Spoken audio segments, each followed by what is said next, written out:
नमस्कार दोस्तों, जन मुद्दों की बात धर्मराज के साथ मेरे शो में आप सबका स्वागत है। भारत की लोकसभा चुनाव के मद्देनज़र बार बार एक वर्ग एक जाति पर विवाद हो जा रहा है, बल्कि उस वर्ग और जाति को लेकर इतना अधिक राजनीतिक विवाद हो जा रहा है कि भारत के प्रमुख राज्य बिहार में सरकारों का उलटफेर हो जा रहा है। मैं बात कर रहा हूँ अति पिछड़ी जातियों के समूह का। ऐसा माना जा रहा है प्रधानमंत्री नरेंद्र मोदी के उभार के बाद कि प्रधानमंत्री नरेंद्र मोदी ने भारत में ऐसे बहुत सारे लोगों को राजनीति में आने का, सक्रिय राजनीति में आने का और अपने राजनीतिक शक्ति के इस्तेमाल के लायक बनाया, और यह जातियां अति पिछड़ी जातियां कहलाती हैं, अति पिछड़ी जातियों में आती हैं।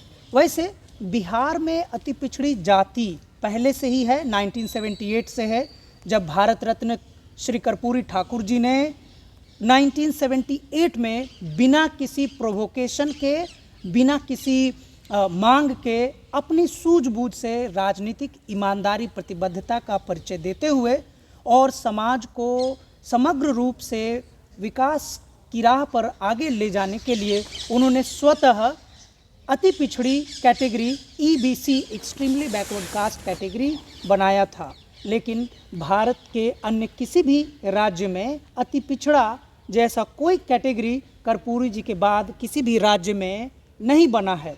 उत्तर प्रदेश में कयास लगाया जा रहा है कि योगी आदित्यनाथ संभव है अगले विधानसभा तक EBC कैटेगरी दे सकते हैं, क्योंकि केंद्र में प्रधानमंत्री नरेंद्र मोदी ने रोहिणी कमीशन का गठन पहले से ही कर दिया था। गठन की रिपोर्ट भी सौंप दी गई है। इस मुद्दे पर हमारे साथ आज बात करने के लिए हैं डॉक्टर राहुल राजभर, जो प्रदेश प्रवक्ता हैं कांग्रेस के, उत्तर प्रदेश के प्रदेश प्रवक्ता हैं कांग्रेस के, और बहुत ही प्रखर नेता हैं। बहुत सारे मुख्य धारा की मीडिया में जाते हैं, कांग्रेस का पक्ष रखते हैं, अति पिछड़ी समाज से आते हैं। अति पिछड़ी जाति का, जैसा कि मैंने कहा कि अभी कोई बंटवारा नहीं हुआ उत्तर प्रदेश में, इसलिए मैं मान के चल रहा हूं कि जिस दिन अति पिछड़ी जाति बंटेगी, अगर इनकी जाति उसमें आएगी, तब की बात देखी जाएगी।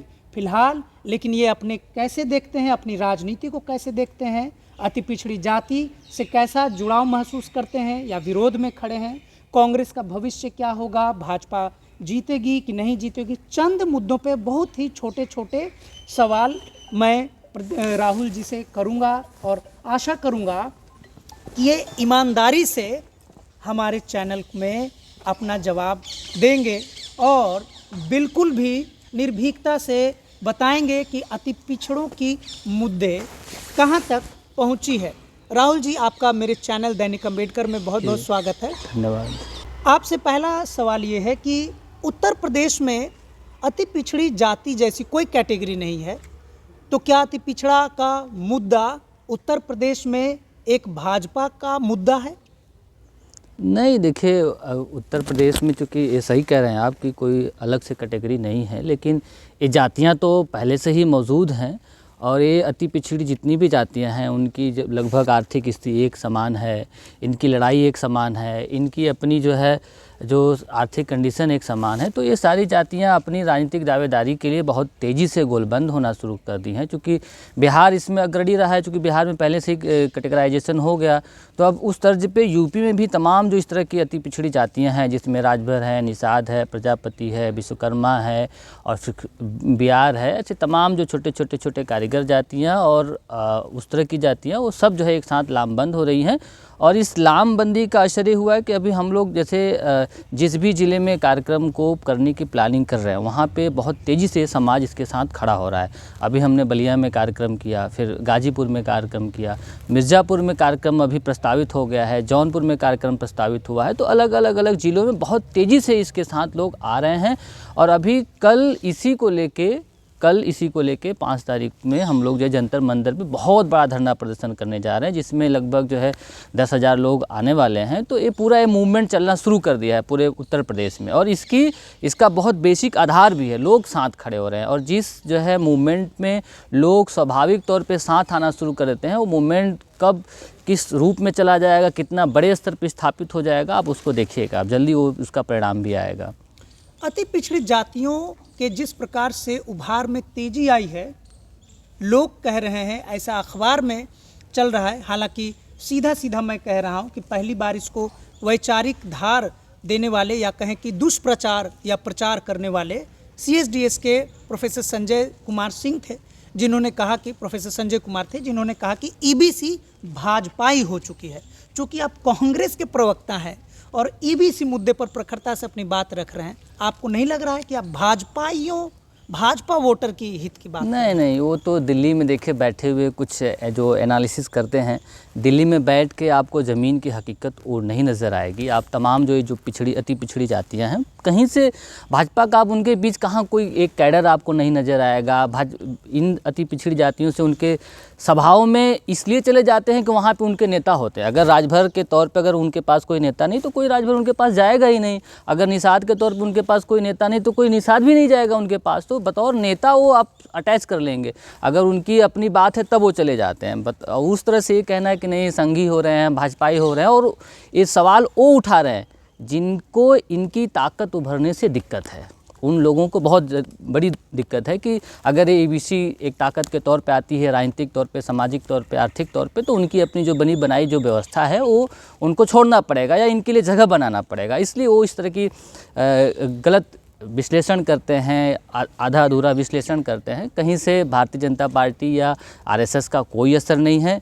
जो इनकी हिस्सेदारी की बात करेगा, कांग्रेस आज उनकी हिस्सेदारी की बात कर रही है। आप देखिएगा कल जंतर मंतर पे कितनी बड़ी हुजूम होकर आती है। हम जा रहे हैं जिलों में, किस तरह से बतौर कांग्रेस के नेता के तौर पे और अत्यंत पिछड़े और अति पिछड़ों के नेता के तौर पे लोग हमारे साथ खड़े हो रहे हैं। तो ये कहना कि नहीं RSS में जा रहे हैं, BJP में जा रहे हैं, ये बहुत हल्का विश्लेषण है, इसका कोई आधार नहीं है। आप कह रहे हैं कि कांग्रेस में अति पिछड़े आ रहे हैं। कांग्रेस के पास अभी भी भारत में सबसे लंबा शासन चलाने का अनुभव रहा है, प्रिविलेज उनके पास रहा है, लेकिन फिर भी जो पहली बार बिहार में अति पिछड़ी जाति का जो कैटेगरी बन के आया, जिससे समाज के दबे कुचले OBC वर्ग के लोग थोड़ा बहुत आगे आ पाए, वह कर्पूरी ठाकुर जी के कारण आ पाए। उसके बाद से कांग्रेस की शासन ने ऐसा कोई प्रयास नहीं किया। क्या कांग्रेस पे भरोसा किया जा सकता है? नहीं, देखिए भरोसा का सवाल, आप जैसे आज तमाम उत्तर प्रदेश में नेता आप देखेंगे, हम हैं और भी कई सारे अत्यंत पिछड़े समाज के नेता हैं, तो उनके लिए स्पेस बन रहा है। प्रियंका जी जब उत्तर प्रदेश की प्रभारी बनी तो उन्होंने इस तरह की आवाज़ों को जगह दिया, नेतृत्व के लिए स्पेस दिया, चीज़ें खड़ा कर रही हैं। ऐसी बात नहीं है। कांग्रेस बराबर, चूँकि कांग्रेस में भी देखिए कई धारा के लोग हैं, तो एक धारा जो चाहता है कि सामाजिक न्याय, जिसको राहुल जी ने जिसका लीड कर रहे हैं, जिसको प्रियंका जी लीड कर रही हैं, वो धारा चाहता है कि न्याय को और नीचे तक ले जाए। वो चाहते हैं, हम खुद प्रियंका जी से इस पे बात की, उन्होंने बोला कि नहीं ठीक है, इस पे आप आगे बढ़ो। राहुल जी ने भी इस चीज़ को बहुत गहराई से समझा, इसको कैसे और बेहतर इनको व्यवस्था में जगह मिल सकता है, उस पर भी काफ़ी लंबी चर्चा हुई। तो ऐसी बात नहीं है। कांग्रेस तो इसके लिए एक आधार तलाश रही है और नेतृत्व के लिए भी स्पेस भी बना रही है। तो निश्चित तौर पे कांग्रेस के साथ लोग विश्वास कर रहे हैं, तब तो इतनी बड़ी संख्या में लोग आने की बात कर रहे हैं और साथ आ रहे हैं, सभाएँ हो रही हैं, मीटिंगें हो रही हैं, बैठकें हो रही हैं। तो अति पिछड़ा को जो भी नेतृत्व देगा, जो भी इनको सम्मान देगा, जो भी इनको जगह देगा, उसके साथ खड़ा हो जाएगा। और आज कांग्रेस इसके लिए पहल कर रही है, तो कांग्रेस के साथ लोग आ रहे हैं। भारत के पहले लॉ मिनिस्टर बाबा साहब डॉक्टर भीमराव अंबेडकर थे। उन्होंने भारतीय संविधान को बनाया और बहुत ही दुनिया का बेहतरीन संविधानों में से एक संविधान भारत के संविधान को माना जाता है, कहा जाता है। लेकिन उसी बाबा साहब को भारत रत्न देने का पहला श्रेय भी गैर कांग्रेसी सरकार को जाता है और कर्पूरी ठाकुर को भारत रत्न देने का श्रेय भी गैर कांग्रेसी सरकार को ही जाता है। क्या यह संयोग है कि कांग्रेस के समय में सचिन तेंदुलकर जैसे लोगों को या अन्य उच्च वर्ग के लोगों को, ब्राह्मण कुल के वर्गों को भारत रत्न दिया गया, और जब गैर कांग्रेस की सरकार आती है तो जो सही मायने में जो दबे कुचलों की आवाज़ को आगे पहुंचाते हैं, उसमें स्वर भरते हैं, उनको देती है? नहीं, देखिए अगर भारतीय जनता पार्टी कर्पूरी साहब को भारत रत्न देती है तो इसका निश्चित तौर पे हम सब आदर करते हैं। और कांग्रेस ने भी बहुत लोगों को जो न्याय के लिए लड़े हैं, जो भागीदारी के लिए लड़े हैं, उनको भी भारत रत्न दिया है। और ये तो एक प्रक्रिया होती है कि हम तो आज एक नहीं कह सकते ना कि भाजपा, कल को हम ये सवाल करेंगे कि भाजपा ने इनको नहीं दिया, उनको नहीं दिया, इनको दिया, उनको नहीं दिया। कुछ लोगों को कांग्रेस ने दिया, कुछ लोगों को भाजपा दे रही है, कुछ लोगों को और पार्टियां देंगी। और ये तो मतलब कोई भी एक व्यक्ति सबकी जो भागीदारी है उसको अगर शामिल करने के रास्ते पे चल रहा है, जैसे कांग्रेस तो लगातार उस पर आगे बढ़ रही है ना, कल को और भी लोगों को दिया जाएगा, तो ये तो चलेगी चीज़ें जो है। आपका नाम डॉक्टर राहुल राजभर है, आप राजभर समाज से आते हैं। राजभर की तरफ अगर कांग्रेस भी आज किसी राजनीतिक उम्मीद से देखती है, क्या इसका श्रेय कहीं ना कहीं ओम प्रकाश राजभर जी को जाता है या नहीं जाता है? नहीं, देखिए, जो भी नेता है अगर राजनीति कर रहा है तो समाज की राजनीतिक चेतना को एक स्तर पे ले जाता है, लेकिन जब उसके आगे वो अगर वो कोई दिशा नहीं दे पाता है तो लोग उससे नाराज़ होने लगते हैं, उनसे हटने लगते हैं। तो ओम प्रकाश राजभर जी से एक बार एक स्तर पे लोगों ने उम्मीद किया, लेकिन अब वो देख रहा है कि उस उम्मीद पे खरा नहीं उतर रहे हैं, राजनीति को किसी और दिशा में ले जा रहे हैं। तो राजभर समाज चाह रहा है कि नहीं, उनके बीच से कोई इस तरह का नेतृत्व आए जो ज़्यादा बेहतर समाज को लीड कर सके, बड़े स्तर से जो है उनको नेतृत्व दे सके, और जो सांप्रदायिक पॉलिटिक्स है उससे इतर होके उनकी जो अपनी जो लड़ाई है, जो अपनी ज़रूरत है, अपने परिवार, और जिस तरह से ओम प्रकाश जी ने अपने परिवार और पूरी सत्ता को अपने इर्द गिर्द रखा, तो राजभर चाहता है कि अगर आप समाज की बात करते हो तो समाज को आप जगह दो। तो ओम प्रकाश जी के साथ अब वो उनसे दूरी बना रहा है। वो चाह रहा है कि नया नेतृत्व उभर के आए, और ऐसा नेतृत्व जो समाज के लिए जगह बनाए, जो समाज की मान सम्मान उनको उनका अधिकार दिलाए। और उनका अधिकार इसमें है कि उनको जो है जो ओबीसी आरक्षण उसका बंटवारा हो, और अत्यंत पिछड़ों के लिए अलग से आरक्षण की व्यवस्था हो। तो हम लोग उसकी लड़ाई लड़ रहे हैं। हम तो कह रहे हैं, कांग्रेस कह रही है, राहुल राजभर कह रहे हैं कि नहीं, आप पिछड़े वर्ग का बंटवारा करो, और जो अत्यंत पिछड़े वर्ग हैं उनके ऊपर तमाम जगहों पे इनकी ज़मीनें कब्जा हो रही हैं, उनके ऊपर हमले होते हैं, इनकी हत्याएं होती हैं। अभी प्रजापति समाज की जौनपुर में हत्या हो गई, विश्वकर्मा समाज के लोगों की हत्या हो रही है, निषाद समाज के लोगों की हत्या हो रही है, राजभर समाज के लोगों की ज़मीनें कब्जा की जा रही हैं, हत्याएँ हो रही हैं। तो हम कह रहे हैं कि नहीं, इसको रोकने के लिए आप जो है इनके निवारण के लिए कानून लाओ, इनके लिए अधिनियम लाओ। तो समाज इस पर विश्वास कर रहा है कि नहीं यार, ये तो लड़ रहा है आदमी, इसके साथ हम खड़ा होंगे। हम कह रहे हैं कि नहीं, जो है जो अत्यंत पिछड़ा समाज है उनको, उनके लिए अलग से आयोग बने, उनके लिए अलग से जो है कम्प्लीमेंट प्लान आए, उनके लिए अलग से जो है जो बजट में जो फंड है वो रिलीज़ हो। तो इस तरह की अगर लड़ाई हम लड़ रहे हैं तो समाज हम लोग के साथ खड़ी हो रही है और एक उम्मीद और आशा की निगाह से देख रही है। राजनीति के मामले में आप जिस राज्य से आते हैं, उत्तर प्रदेश, बड़ा रिस्की राज्य माना जाता है, क्योंकि सबसे अधिक लोकसभा की सीटें आपके यहाँ हैं, सबसे अधिक विधानसभा की सीटें आपके यहाँ हैं। अखिलेश यादव, समाजवादी पार्टी के पूर्व मुख्यमंत्री अखिलेश यादव ने पीडीए नाम का एक कॉम्बिनेशन बनाया है, पिछड़ा दलित अल्पसंख्यक। उसमें ओम प्रकाश राजभर के साथ सपा ने अच्छा परफॉर्मेंस किया था, लेकिन ओम प्रकाश राजभर सपा को छोड़ के चले गए, ऐसा लोग कह रहे हैं, ऐसा दिखा लोगों को। और ओम प्रकाश राजभर के पार्टी बदलने के बाद ही ऐसा आरोप अति पिछड़ों पे खास करा गया कि सारे अति पिछड़े समाज भाजपाई हो चुके हैं।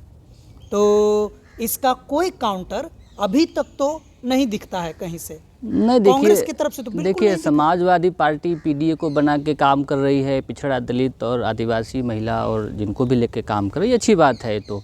लेकिन ये बात कहना कि नहीं, ओम प्रकाश राजभर के सपा में जाने से या सपा के साथ समझौता करने से सारे राजभर सपा के साथ चले गए, या ओम प्रकाश राजभर के भाजपा के साथ जो समझौता करने से भाजपा के साथ चले गए, तो ये इसका कोई फैक्चुअल बेस नहीं है, उसका कोई जो है आधार नहीं है। राजभर समाज ये तय करता है, वो देखता है कि उनको कौन सही दिशा में राजनीति के तौर पे ले जा रहा है।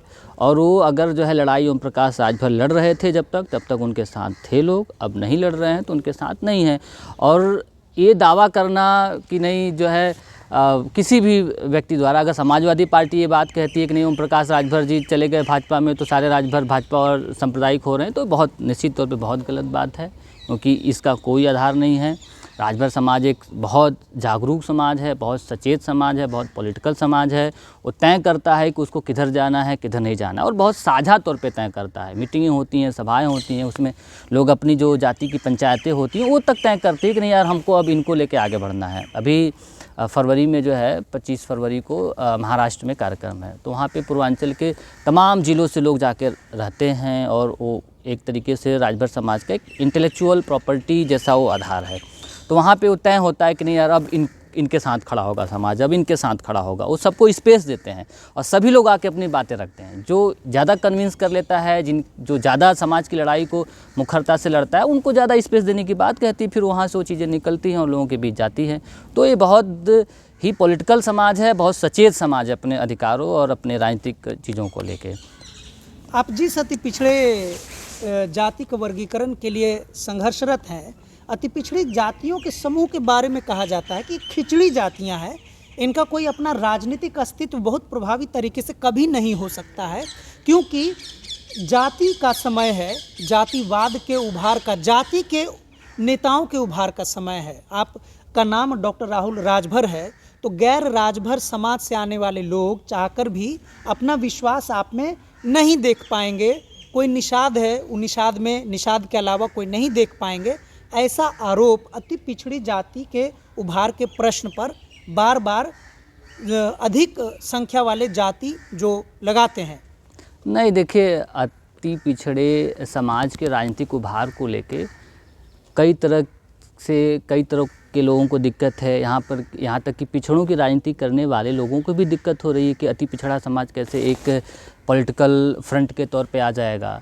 और रही बात जो है जाति के उभार की, तो जाति का उभार एक अलग सवाल है, लेकिन जब अगर वर्गीय बात होगी, क्योंकि इन सारी जातियों की आर्थिक स्थिति लगभग एक समान है, हर लोगों की ज़रूरतें एक है, हर लोगों की अपनी लड़ाई एक तरह की है, तो एक साथ ये लोग खड़े हो जा रहे हैं। अभी दिल्ली में कश्यप समाज इसको लीड कर रहा है, देवेंद्र कश्यप जी बतौर नेता उसको लीड कर रहे हैं, हज़ारों लोग आ रहे हैं, तो हम भी तो आ रहे हैं, बतौर राजभर आ रहे हैं, और दिल्ली से बहुत सारे लोग जा रहे हैं, राजभर समाज के लोग जा रहे हैं। तो ये कहना कि नहीं जो है इनके नेतृत्व में वो नहीं चल पाएंगे या इनके नेतृत्व में वो नहीं चल पाएंगे, तो ये गलत है। सारे लोग आ रहे हैं। कहीं ना कहीं मन में रहता है कि अरे इसकी जाति का तो इतना कम परसेंटेज है, ये हमारा नेता नहीं हो सकता है। नहीं, जब आप लड़ाई लड़ेंगे इस देश में, ऐसे अब कर्पूरी ठाकुर को जब भारत रत्न मिला या कर्पूरी ठाकुर की जब भी बात आती, तो ये तमाम जो अति पिछड़े लोग हैं उनके मन में श्रद्धा कर्पूरी ठाकुर के प्रति रहता है। तमाम जो चाहे राजभर हो, चाहे निषाद हो, चाहे जो है आपके विश्वकर्मा हो, चाहे बिहार हो, चाहे बंजारा हो, सारी जातियों के मन में एक श्रद्धा रहता है कि नहीं यार ये आदमी तो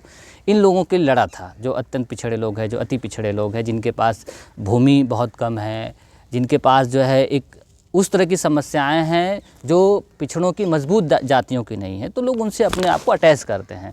तो ये खारिज वो करता है जिसको इनके राजनीतिक उभार से दिक्कत है, जिनके इनकी ताकत से दिक्कत है, वो इस जो है पूरे नैरेटिव को खारिज करता है, इस पूरे उभार को खारिज कर रहा है, राजनीतिक उभार को खारिज कर रहा है। कांग्रेस के शासन के बारे में कहा जाता है कि कांग्रेस देश में तब शासन करती थी जब उसने कॉम्बिनेशन बना के रखा था ब्राह्मण दलित मुस्लिम। ये बीडीएम या बीएमडी जो भी आप कहें तो कहें, इसको सैद्धांतिक तौर पर जोड़ तोड़ की राजनीति में सरलीकरण करके ऐसे ही कहा जाता है। और एक ओबीसी का बहुत बड़ा तबका कांग्रेस के साथ हुआ करता था। ऐसी बात नहीं है कि कांग्रेस में दलित मुख्यमंत्री नहीं हुए या दलित राष्ट्रपति नहीं हुए, इस बात से नकारा नहीं जा सकता है। कांग्रेस ने सबको मौका देने का प्रयास किया अतीत में, लेकिन वह एक व्यक्तिगत प्रयास उसे माना गया। कहा जाता है कि कांग्रेस में कोई भी नेता जब गैर गांधी परिवार का नेता राष्ट्रीय स्तर पर बढ़ने लगेगा तो उसे नीचे ले आया जाएगा किसी न किसी बहाने से, और उसे उभरने नहीं दिया जाएगा। कांग्रेस पे यह बहुत बड़ा आरोप है, जिसका खामियाजा आज के समय में खुद कांग्रेस भुगत रही है।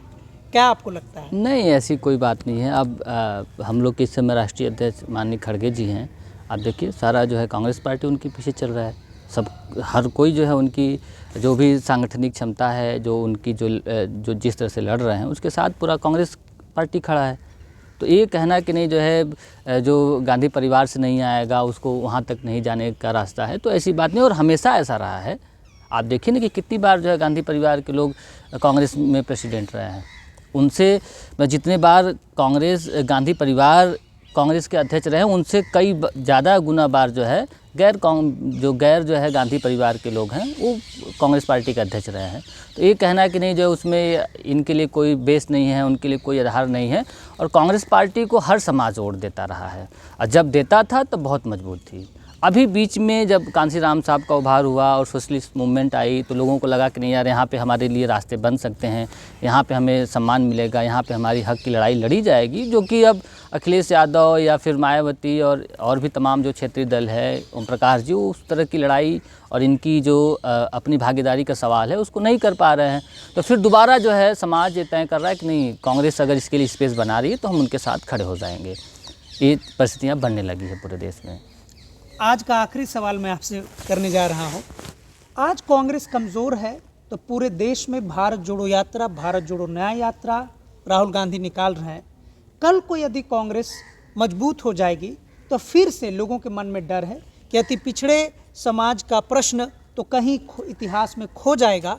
अभी वो वोट ले लेंगे लेकिन जब उनको हक देने की बात आएगी तो कांग्रेस वैसे ही पेश आएगी जैसे ऐतिहासिक रूप से अभी तक बिहार के अलावा वो भी कर्पूरी ठाकुर जी की वजह से अति पिछड़ा एक बना, बाकी कहीं नहीं बन पाया। यह एक डर है। नहीं, वो डर अब स्थिति ये बनने जा रही है कि अति पिछड़ों की आवाज़ को कोई दबा नहीं सकता है, कोई झुठला नहीं सकता है। इनको जगह देनी पड़ेगी और जगह देनी नहीं पड़ेगी, ये खुद जगह बनाएंगे। इनके पास इतनी ताकत है, इतनी बड़ी आबादी है और इनके नेता सजग हैं, जागरूक हैं और लड़ रहे हैं। तो ये अब किसी के बस की बात नहीं है। मैं किसी भी दल की बात कर रहा हूँ, किसी के बस की बात नहीं कि इनकी ताकत को अंडर एस्टिमेट कर पाए। ये नई राजनीतिक उभार का दौर चल रहा है कि जिसमें अति पिछड़ा अपने दावेदारी को पूरे हिम्मत के साथ, ताकत के साथ क्लेम करके उसको लेगा और ये परिस्थिति बन रही है। साथियों, हम बात कर रहे थे उत्तर प्रदेश कांग्रेस के प्रदेश प्रवक्ता डॉक्टर राहुल राजभर से, जिन्होंने बनारस हिंदू विश्वविद्यालय से समाजशास्त्र में पीएचडी की उपाधि प्राप्त की और अभी पीडीएफ के स्कॉलर भी हैं, पोस्ट डॉक्टरल फेलोशिप के स्कॉलर हैं वीवी गिरी इंस्टीट्यूट लखनऊ से। बहुत ही बेबाकी से इन्होंने अपनी बात अति पिछड़ों के मुद्दों पे रखी है। मैं अपने चैनल और आपकी तरफ से, अपने दर्शकों की तरफ से डॉक्टर राहुल राजभर जी को बहुत बहुत धन्यवाद पेश करता हूँ। बहुत बहुत शुक्रिया, आपने अपना बहुत कीमती वक्त निकाला मेरे चैनल के लिए। नमस्कार। शुक्रिया।